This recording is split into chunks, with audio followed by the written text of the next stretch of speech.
할렐루야. 11월이 잠깐 사이에 둘째 주가 되었죠. 다음 주가 우리가 이제 감사주일로 들어가게 되는데, 우리 주님 오심을 정말 간절하게 우리들이 고대하고 기다리고 있습니다. 예수님의 공생의 시절에 복음 전파하시고 병자들을 치유하시고 긍휼과 사랑을 베푸시고 위로를 일일이 다 전달하시고, 그렇게 이곳저곳으로 다 걸어다니시던 예수님의 발보다 더 아름다운 발이 어디 있었을까요? 예수님은 하나님의 어린 양으로서 마침내 그 발이 십자가에 못 박히셨습니다. 그보다 더 충성된 발을 어디에서 찾아볼 수 있을까요? 충신과 진실이신 예수님의 발, 그보다 더 하나님 아버지께 복종하는 발을 우리가 어디에서 찾아볼 수 있겠습니까?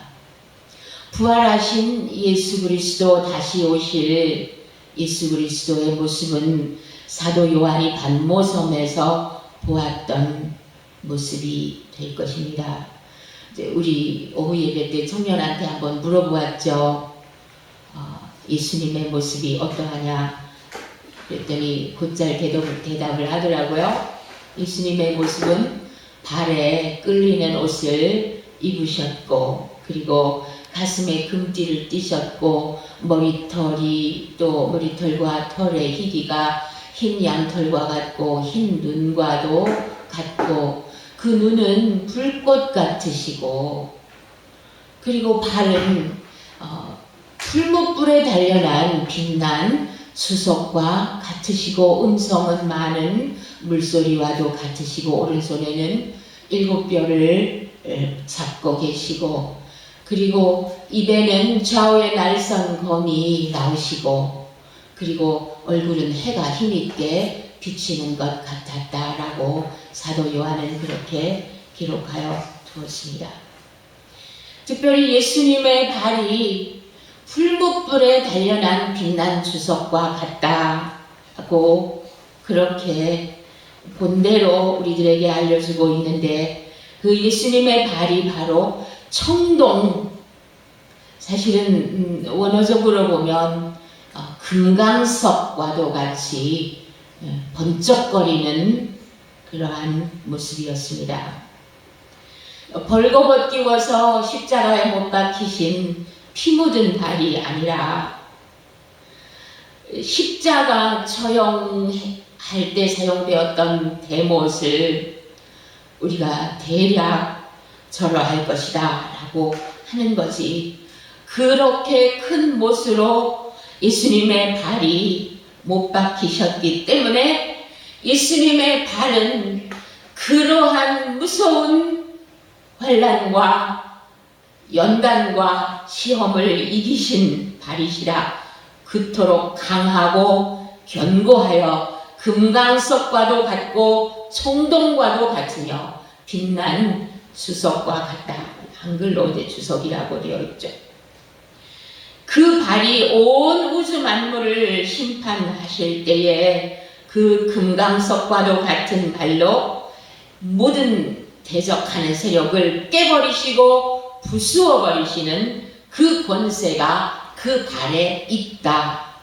그 다리에 만왕의 왕 만주의 주라고 쓰여져 있으니, 그 다리와 그 발의 견고함이 얼마나 크겠습니까? 예수님의 눈은 불꽃과도 같으십니다. 활활 타오르는 불과도 같아서 두렵고 무서운 위험을 그 누구라도 직면하지 않을 수가 없게 될 것입니다. 찌른 자들도 주님을 볼 거라고 말씀하셨습니다. 하나님 아들 예수 그리스도께서는 전지하셔서 모든 것을 다 알고 계시기 때문에 우리의 죄악이나 우리 마음속에 품은 뜻과 동기를 다 알고 계십니다. 그 불꽃 같은 눈은 심판의 위엄과 권세를 가지고 계십니다. 그래서 두아디라 교회에 대한 말씀을 시작하실 때 계시록 2장 18절에서 두아디라 교회의 사자에게 편지하라. 그 눈이 불꽃 같고 그 발이 빛난 주석과 같은 하나님의 아들이 이르시되, 그렇게 하나님의 아들을 표현해 놓고 있습니다. 지난 주간에 만났던 한 사람, 이 사람은 제가 잘 알지 못하는 사람이고, 대부분 어떤 영업에 종사하는 사람들 심령은 단단하고 굳어진 길가 같을 경우가 많이 있습니다. 그래서 전도를 해보면 그 사람의 영혼 깊은 곳으로 말씀이 들어가기가 굉장히 어렵다라는 걸 알게 되죠. 딱딱한 굳어진 길가같이니까. 그래서 의자에 앉은 채로 성령님께 제가 의지하고, 주님, 이 사람에게 들려주시기를 원하시는 말씀이 무엇입니까? 그 말씀을 제게 주시옵소서. 그렇게 기도를 하였는데, 또 성령께서 말을 할 수 있는 기회로 이끌고 가셔서 제가 그 사람한테 이야기를 했습니다. 지금 내가 성령 안에서 들은 말씀은 이러하다. 당신이 스스로를 캐톨릭 신자라고 그렇게 말을 하고 있는데, 하나님께서는 너의 기도가 나의 보좌 앞에 올라온 일이 없다 라고 말씀하십니다. 그랬죠. 둘째로, 네 마음이 허전하고 외롭고 비틀비틀하고 갈팡질팡하지 않느냐. 그 이유는 네가 고집스럽고 교만하고 강하기 때문이라. 그러나 사실 너의 속은 수수깡과 같이 텅 비어있다. 약하기 짝이 없고 열등감으로 가득 차 있다. 그리고 세 번째, 너는 하나님께서 주신 이 영업장에서 감사도 없고 돈이 들어오는 즉시 그 모든 수입을 다 네 것으로 소유하고 다른 사람을 축복하기 위해서 돈을 100% 써본 일이 없다. 수입은 다 100% 네 거다. 그래서 5만 원이 되었든 10만 원이 되었든 정기적으로 매달 누군가를 도와주어 본 일이 전혀 없다. 너는 다른 사람을 축복하는 일에 제로다. 그렇게 말씀하시는 것이었습니다.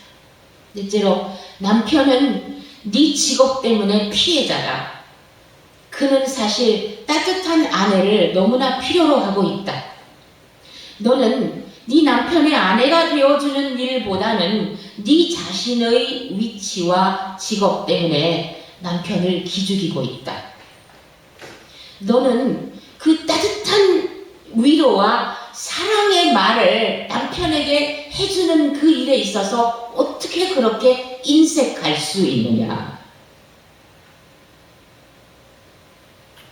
이런 말을 제가 성령으로 도전적으로 말하자면 예수 그리스도를 믿지 않으면 안 된다라고 하는 복음을 전도하기 위해서 그렇게 불가피 전하였습니다. 네? 그는 듣기도 했고 또 거부하기도 했고 또 거부하면서 그 말이 진짜 맞으니까 또 한편 귀담아 듣고 있었습니다. 저는 이제 저의 일을 마치고 그곳에서 돈을 치르고 나왔습니다. 돈을 치르고 나올 때 그냥 지나가는 말로라도 고마웠습니다. 그런 말을 들려주셔서 고마웠습니다. 라는 한마디 또는 반마디의 인사도 없었습니다. 그 사람은 오직 돈을 벌어서 그 돈을 금고에 넣는 일에만 관심이 있었습니다. 물론 조용한 시간에는 성령님이 들려주신 그 이야기들을 한번 꺼내서 반추하여 생각해 볼 수도 있겠지만요. 그래서 저는 생각했습니다. 하나님께서 이렇게 우리를 불꽃과 같은 눈으로 살펴보고 계시는구나. 인색한지 너그러운지 그리고 부부 생활의 모습은 어떠한지, 우리 속사람의 마음의 중심은 어떠한지, 기도 생활은 어떻게 되어가고 있는지, 그리고 가족부터 시작해서 이웃과의 인간관계가 어떠한지, 과거와 현재와 미래를 다 꿰뚫어 보고 계신다라고 하는 거죠. 무엇을 모르시는 게 있겠으며 무엇이 하나님 앞에 숨기고 감추어질 것이 있겠습니까? 하나님의 불꽃 같은 눈앞에서는 있는 그대로 다 드러나게 됩니다. 예수 그리스도의 그 불꽃과 같은 눈이 여러분의 속 중심을 꿰뚫어 보고 계신다라고 하는 것을 잊지 마시기를 바랍니다. 그런데 두아디라 교회에 주신 성령님의 칭찬이 있습니다. 이 두아디라라고 하는 뜻은 고난의 향기, 희생이라는 뜻도 있다고 합니다. 여러분도 칭찬을 받고 싶지 않으십니까? 얼마나 부러운 말씀입니까? 네 나중 행위가 처음 것보다 많도다. 이런 칭찬을 받았습니다. 야, 너 처음보다 나중이 훨씬 훌륭하다. 에베소 교회는 첫사랑을 잃어버렸다고 책망을 받았는데 두아디라 교회는 거꾸로 네 나중 행위가 처음 것보다 많도다. 그렇게 칭찬을 받았을 뿐만 아니라 네 사업과 2장 19절 사랑과 믿음과 섬김과 인내 그것 정말 훌륭하다. 내가 다 안다. 다 보고 있다. 잘하고 있다. 칭찬한다. 점점 좋아지는 교회가 바로 두아디라 교회의 경우라고 할 수 있었죠. 그러나 이어서 말씀하시는 것이 너에게 책망할 것이 있다. 자칭 선지자지 진짜 선지자가 아니다. 그 여자가 하나 있는데 두아디라 교회 안에는 여자 하나가 있는데 진짜 선지자가 아니라 자칭 스스로 자기를 선지자라 부르는 사람 이세벨을 네가 받아들이는 이 나쁜 이 옳지 못한 일이 있다. 이걸 용납하면 안 되지 않느냐. 그래서 이 여자를 용납함으로 인해서 행음하고 있고 그리고 우상 숭배에 빠지고 있지 않느냐. 내가 너희들 교회에 회개할 기회를 주었지만 회개하지 않고 있다. 이 여자는 선지자가 아니라 음녀 이세벨이라고 성령님은 말씀하셨습니다. 왜냐하면 이 두아디라라고 하는 곳은 자주 옷감을 만드는 그러한 도시 공업이 있었기 때문에 그 상인들이 동업조합을 만들어서 끼리끼리 예를 들어서 중국점 음식 하는 사람들끼리 동업조합을 가지는 것처럼 이렇게 장사하는 사람들이기 때문에 동업자들끼리 모여서 함께 모이다 보면 그 도시에는 태양신 아폴로 신전도 있었고 아데미 신전도 있었고 산바다 신전도 있었기 때문에 그들의 사업상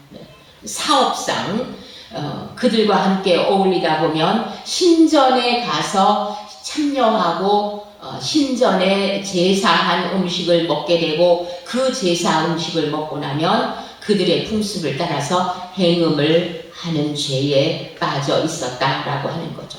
얼마나 큰 위험한 일을 지금 하고 있는 것입니까? 항상 이렇게 사업이나 돈 문제가 참 문제가 크죠. 그래서 성령님이 하시는 말씀은 너희가 음행을 하는 그 침상이 아파서 눕는 병상이 될 것이다. 질병에 걸려서 죽을 것이다. 회개하지 않으면 큰 환란에 던질 것이다. 다 죽게 될 거다. 그 여자 이세벨을 그 여자와 함께 관계하고 있는 모든 사람들 그 조합에 어울려서 끼리끼리 몰려다니는 그 사람들은 다 같이 죽게 될 것이다. 23절 또 내가 사망으로 그의 자녀를 죽이리니 모든 교회가 나는 사람의 뜻과 마음을 살피는 자인 줄 알지라. 내가 너희 각 사람의 행위대로 갚아주리라.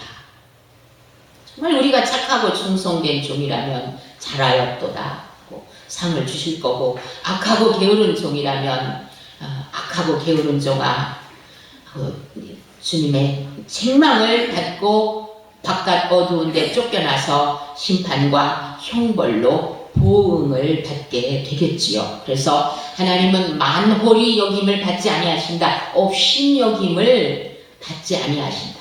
이 정도는 괜찮을 거야. 내가 이렇게 믿음 생활을 그 나머지는 잘하고 있잖아.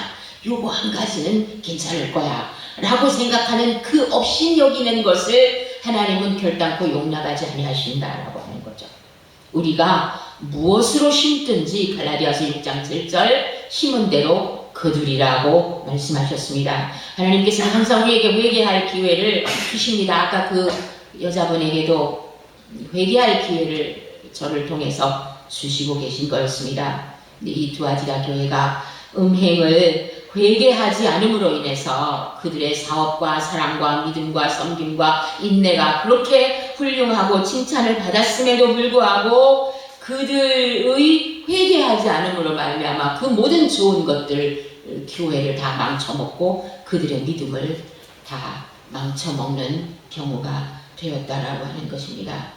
점점 더 좋아진다라고 하는 것만으로도 얼마나 참 좋은 일입니까? 참으로 고무적인 일이죠. 나빠질 수는 있지만 좋아지기가 그렇게 쉽습니까? 근데 계속 이렇게 사업도 사랑도 믿음도 섬김도 인내도 이렇게 좋아지고 있던 이 두아디라 교회가 그 뜻이 고난의 향기, 희생이라고 하는 그런 뜻을 가지고 있었던 그 교회가 여러분이 이미지를 보는 것처럼 사진에서 지금은 그냥 사람들 살고 있는 그 속에 그 교회가 있었던 지역이 담벼락만 남아있고 폐허 더미로 부서진 잔재로 남아있어서 무너진 그 기둥들은 이리저리 흩어져 있고 그것이 지금은 관광지 정도로밖에는 되어 있지 않다라고 하는 이것을 우리들이 보고 있습니다. 그러므로 우리에게 어떤 경우에든지 성령님의 말씀이 내려오실 때에는 그 말씀을 즉각 듣고 그 말씀을 듣고 회개하여야 할 것입니다. 지금은 특별히 우리나라가 기도자들이 더 많아져서 그 하나님이 찾으시는 그러한 기도자들이 그 어느 때보다도 더 많아져야만 하는 그러한 절대적인 필요가 느껴지는 오늘을 살고 있습니다. 주의 종들은 주의 종들대로 교인은 교인대로 애통하고 죄에서 돌이켜야만 살 것이고 저렇게 두아디라 교회와 같은 그런 폐허의 모습으로 수치거리가 되지 않게 될 것입니다. 이 두아디라 교회에게 이기는 자들과 주님의 일을 끝까지 지키는 사람들에게는 만국을 다스리는 권세를 주실 뿐만 아니라 새벽별을 주시겠다고 약속해 주지 않으셨습니까? 우리들은 항상 내 걱정이 너무나 많습니다. 자기중심적인 이 믿음 생활은 진정한 믿음이 사실은 아닙니다. 예수 그리스도 안에는 걱정 대신에 오히려 하나님을 신뢰하는 두려움이 있을지라도 신실하시고 보호하시는 하나님을 신뢰하는 이 믿음이 하나님 경외의 믿음이 더 커야만 할 것입니다. 그래서 이 나라를 위해서 염려하면서 기도자리에 앉았을 때 저에게 들려주셨던 말씀은 예수 그리스도 안에서는 더 좋은 것이 예비되어 있음을 믿으라. 예수 그리스도 안에서는 지금보다 더 좋은 것이 예비되어져 있음을 믿으라. 우리가 얘기만 하면 되는 거죠. 사실 이 말씀은 로마서 8장 28절 말씀에 합력하여 선을 이룬다 라고 하는 말씀의 뜻과도 같습니다. 우리가 알거니와 하나님을 사랑하는 자 곧 그의 뜻대로 부르심을 입은 자들에게는 모든 것이 합력하여 선을 이루느니라. 불행한 일도 합력해서 선을 이루고 두려운 일도 합력해서 선을 이루고 또 처참한 그런 불연단이 우리에게 닥친다고 해도 그것조차 합력해서 선을 이루게 하시는 하나님의 역사가 있다라고 하는 것입니다. 그것에 대한 첫 번째 예로 이 사울 왕 되기 전의 사울을 보시겠습니다. 이 사울은 베냐민 지파죠. 여러분이 잘 아시는 것처럼 기스의 아들이라고 하죠. 그리고 그 기스의 아들인데 기스가 암나귀들을 잃어버렸습니다. 그 당시 암나귀라고 하는 것은 재산이고 귀중한 운송수단이기도 했기 때문에 아들이 이제 장성했으니까 아들 사울에게 야, 암나귀들 좀 찾아보아라. 그래가지고 사환과 함께 나귀를 찾으라고 보내었습니다. 그래서 이 둘이서 사울하고 사환하고 에브라임 산지와 살리사 땅과 사할림 땅과 베냐민 사람의 땅 두루 찾아 다녀보았지만 그 암나귀를 찾지를 못했습니다. 그래서 숲 땅에 이르게 되었는데 이제 너무 멀리 온 거예요. 세월도 많이 지나게 됐죠. 그래서 사울이 사환한테 하는 말이 돌아가자. 내 아버지께서 암나귀들 걱정은 고사하고 우리가 돌아오지 않으니까 걱정하실까 두려워하노라. 그러면서 암나귀 걱정, 아버지가 또 아들이 돌아오지 않는 걱정을 하실 것에 대한 걱정, 또 몸은 몸대로 피곤한 이런 상태에서 코앞의 걱정 근심으로 아주 가득 차 있었던 이 사울에게 하나님의 말씀이 오히려 사무엘에게 내려지고 있음으로 인해서 사울은 숲 땅에 있는데 사무엘은 하나님의 말씀을 받아서 이 사울이 찾아올 거다라고 하는 그 성령님의 가르치심을 받고 있었다라고 하는 것입니다. 뭐라고 하나님께서 말씀을 하시냐면 내일 이맘때에 베냐민 땅으로부터 온 한 사람을 너에게 보낼 것이다. 사무엘에게 그에게 기름을 부어서 내 백성 이스라엘의 지도자로 삼으라. 백성들이 막 왕을 요구했었잖아요. 그러니까 사울은 지금 암나귀를 잃어버려서 암나귀 걱정, 그리고 아버지가 아들이 돌아오지 않을까봐 염려할까봐 아버지 걱정, 이런 코앞에 근심 걱정으로 꽉 차 있는데 하나님께서는 그 시간에 자기를 왕으로 기름을 부으시기 위해서 준비하고 계셨다라고 하는 거죠.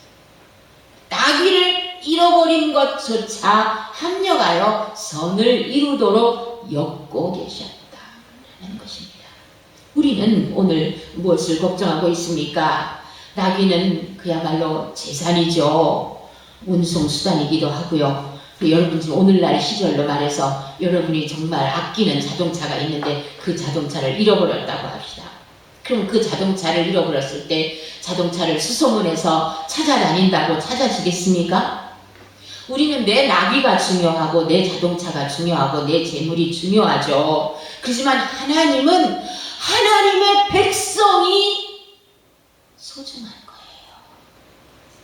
이 블레셋 원수에게 압제를 당하고 있는, 그래서 그 압제 때문에 신음하고 있는 이 이스라엘 백성, 하나님의 백성을 긍휼히 여기시는 하나님의 마음이 있었다라고 하는 것입니다. 그래서 하나님께서는 사울을 부르셨습니다. 네가 나귀 걱정이나 하면서 인생을 다 보낼 수 있겠느냐? 너는 하나님의 나라를 위하여 일어나라. 하나님의 이름을 위하여 싸워라고 불러 세우는 거죠. 사무엘이 이렇게 사울이 숲 땅에 이르러서 암나귀 찾으러 돌아다니는 그때에 사무엘이 하나님의 말씀을 듣고 나서 요리인에게 시켰습니다. 하나님 앞에 제사를 드리는 제사 음식, 희생 제사의 음식 중에서 가장 좋은 부분, 넓적다리 부분하고 넓적다리에 붙어있는 그 기름 부분을 따로 남겨두어라. 이렇게 아껴두고 이 아껴두었던 고기를 사울에게 먹이고 싶어서 사무엘은 준비하고 있었다라고 하는 거죠. 나를 향하신 하나님의 계획에는 최고 좋은 것이 기다리고 있다. 내가 생각하지도 못했던 최고 좋은 몫이 준비되어지고 있다. 라고 하는 거죠. 이걸 가르쳐 주시는 것입니다. 왜요? 하나님은 우리를 결단코 포기하지 않으시고 하나님은 사랑이시기 때문이죠. 하나님은 진노 중에도 심판 중에도 우리에게 가장 아껴두었던 좋은 부분을 우리에게 주시기를 원하고 계신다. 이게 아버지 사랑이다 라고 하는 것입니다. 지금 고난이 있죠. 우리 나름대로 다 각자 고통이 있죠. 오늘 우리에게는 다 이 암나기 걱정과 같은 걱정이 있죠. 나라 걱정도 있죠. 땅굴에 대한 걱정도 있죠. 교회 걱정도 있죠. 북한에 핍박받고 있는 교회와 그 지하에서 숨어서 숨죽이면서 기도하고 말씀 읽고 있는 그 북한 교인들에 대한 걱정도 있죠. 그러나 하나님께는 가장 좋은 계획과 가장 최고의 분깃, 그 몫을 우리를 위하여, 각자를 위하여 준비하고 계시다라고 하는 것입니다. 그래서 사울은 생각하지도 못했던 왕으로서의 기름 부음을 사무엘로부터 받았습니다. 사무엘이 지금 그림에서 보면 기름병을 가지고 사울의 머리 위에다가 기름을 부어서 왕으로 세우고 있지 않습니까? 이렇게 기름 부음을 받은 후에 사울에게 어떤 변화가 일어났느냐? 사울에게 새 마음이 왔어요.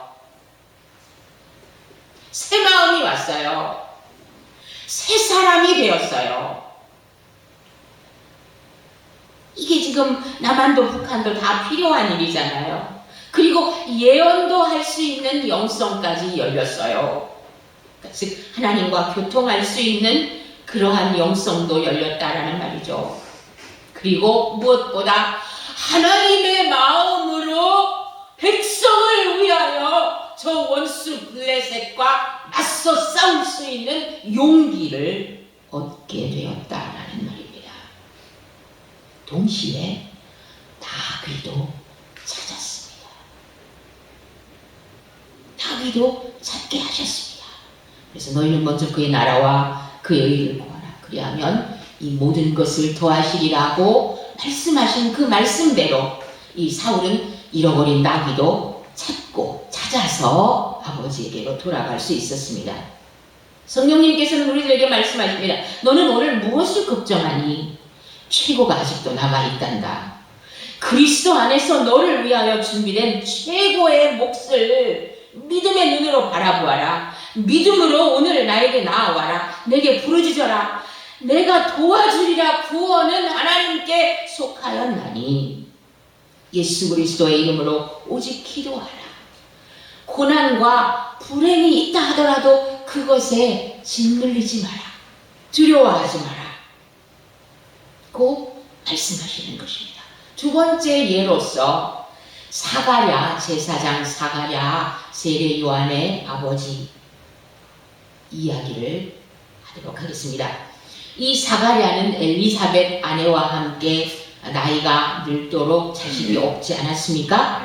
제사장이 그 당시 한 2만 명 정도 있었는데 그 성소 안으로 들어가서 그 성막봉사를 하는 일에 제비꽃 피운다는 것은 엄청난 영광이었습니다. 그만큼 일생 동안에 성막봉사를 한 번이나 할까 말까 할 정도로 그렇게 희귀한 그러한 기회였습니다.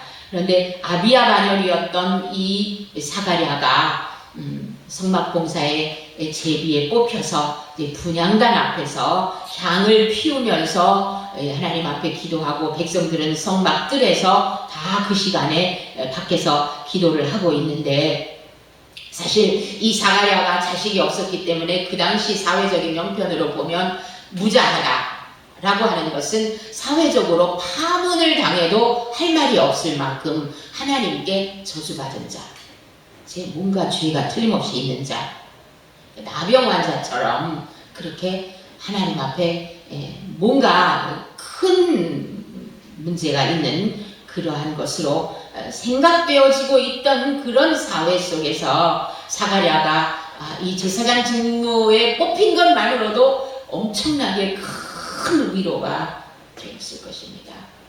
사람들은 다 자기를 저주받은 사람이라고 생각할지 모르지만 하나님이 자기를 분양할 수 있는 그 기회에 뽑아주셨다라고 하는 것에 대해서 얼마나 감사했겠습니까? 그런데 이 사가랴와 엘리사벳이 둘 다 하나님을 경외하는 사람들이었습니다. 그렇게 사가랴가 분향단 앞에서 분향을 하고 있었을 때에 천사 가브리엘이 향단 우편에 떡상과 이 분향단 사이에 나타났습니다. 얼마나 놀랬겠습니까?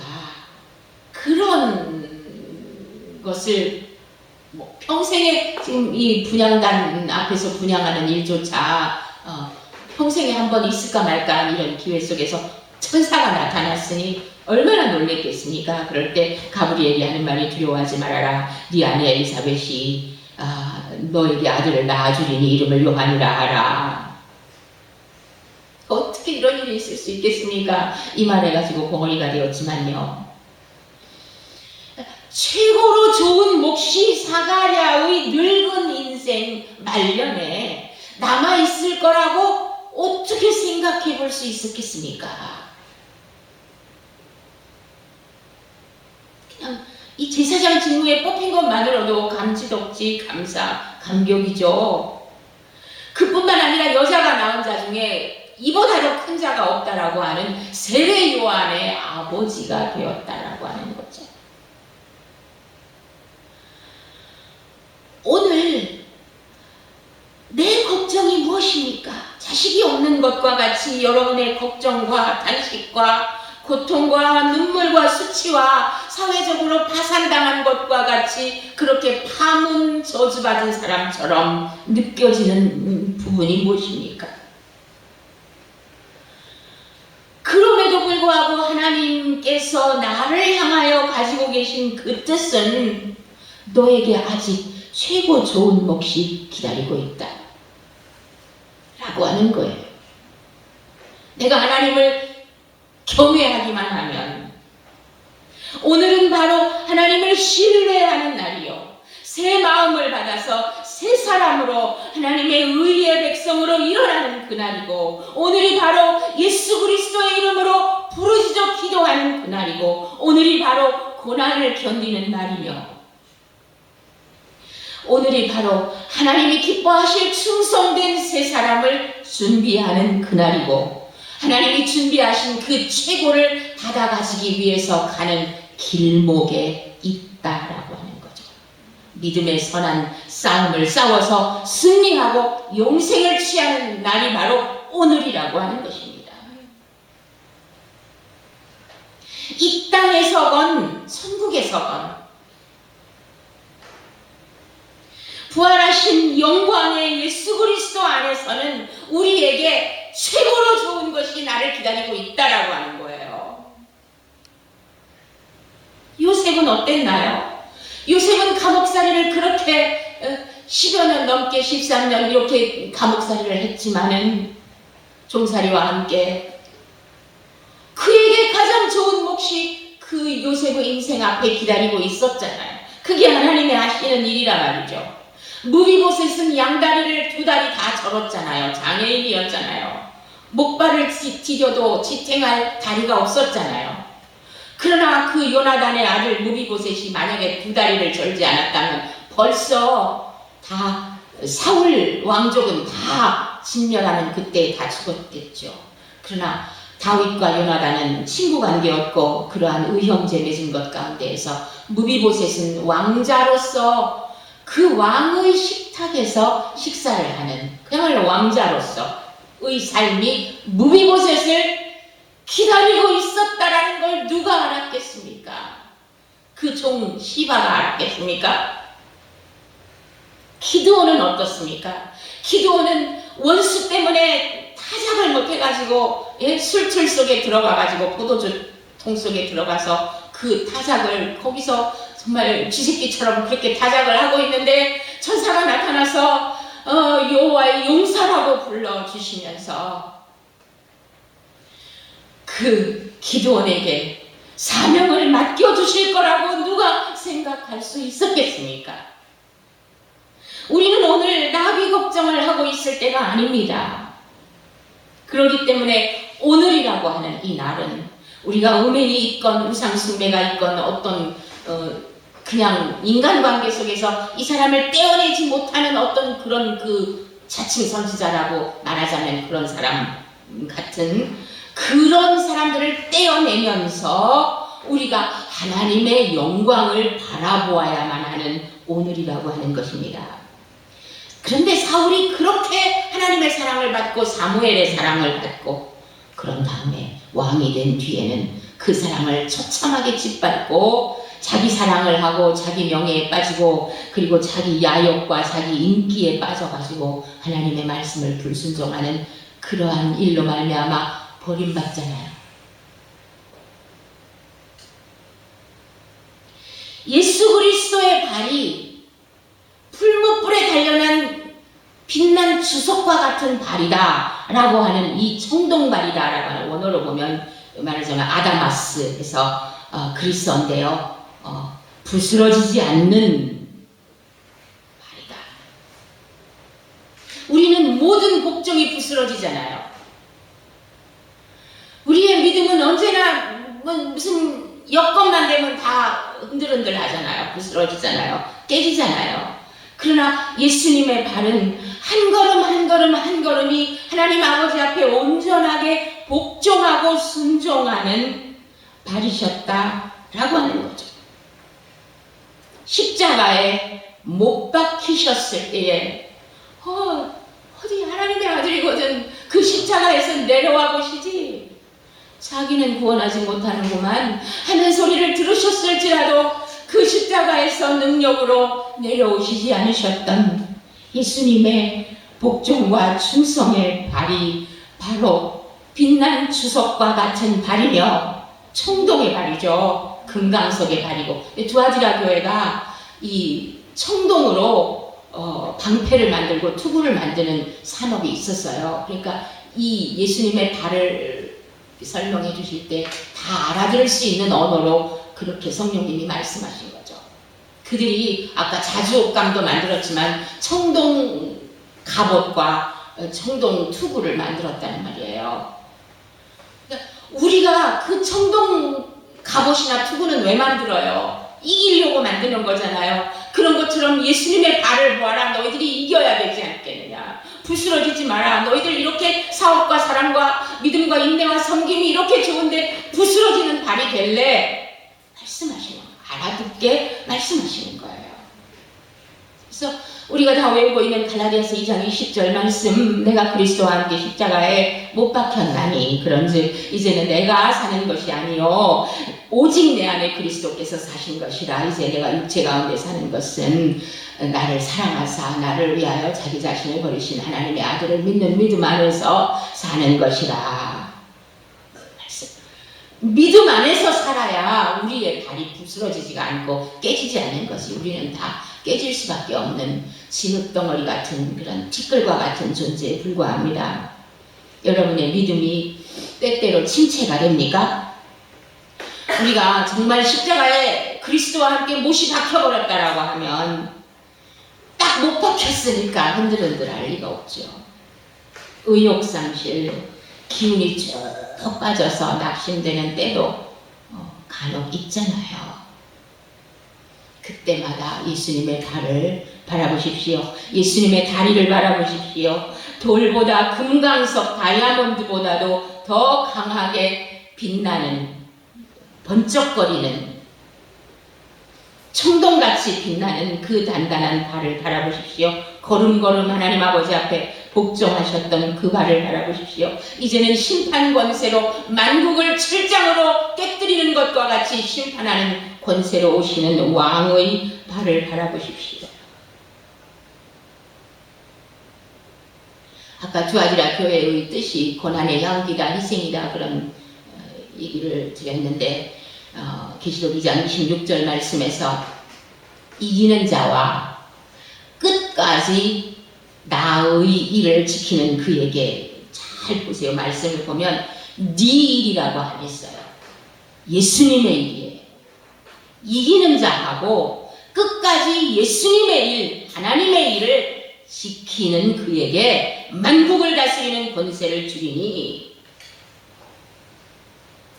철장으로 다스리는 것과 같이 그렇게 그 권세를 주리니 하셨고, 28절에서는 내가 또 그에게 새벽별을 주리라 말씀하십니다.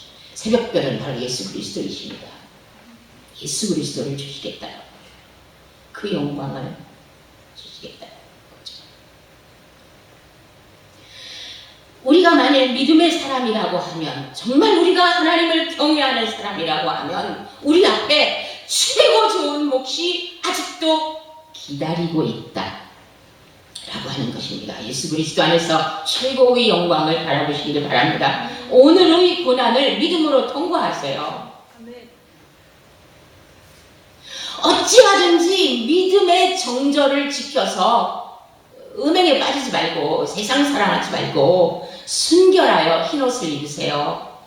예수님의 이름을, 구원의 이름을 부르고 또 부르세요. 그리고 하나님의 놀라운 섭리와 계획을 찬양하세요. 하루 7번이라도 찬양하세요. 감사하세요. 그분의 신실하신 사랑을 신뢰하세요. 왜 예수님의 발이 풀무불에 단련한 빛난 주석과 같다고 말씀하십니까? 풀무불은 용광로 불이죠.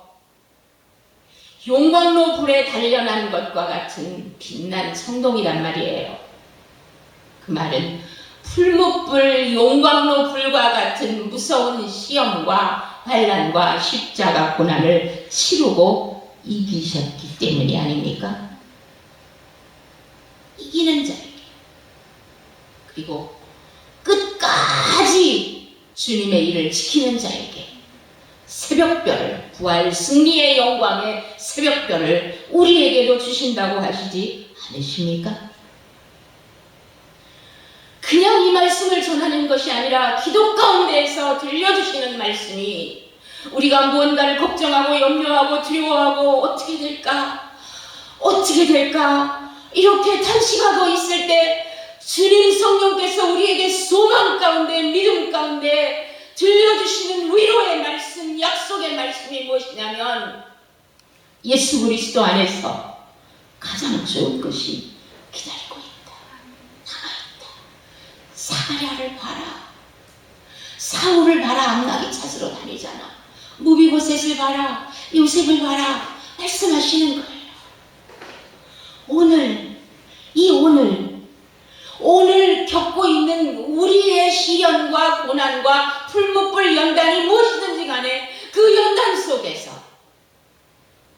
우리가 말씀을 지켜서 끝까지 하나님의 일을 믿음으로 붙잡고 지킬 때에, 이기는 자가 될 때에 우리를 기다리고 있는 최고 좋은 몫이 이 땅에서뿐만 아니라 천국에서 기다리고 있다는 이 소망이 우리에게 가장 큰 소망인 줄로 믿습니다. 신실하신 하나님이 우리를 붙잡고 놓지 아니하심을 찬양합니다. 할렐루야. 기도합니다.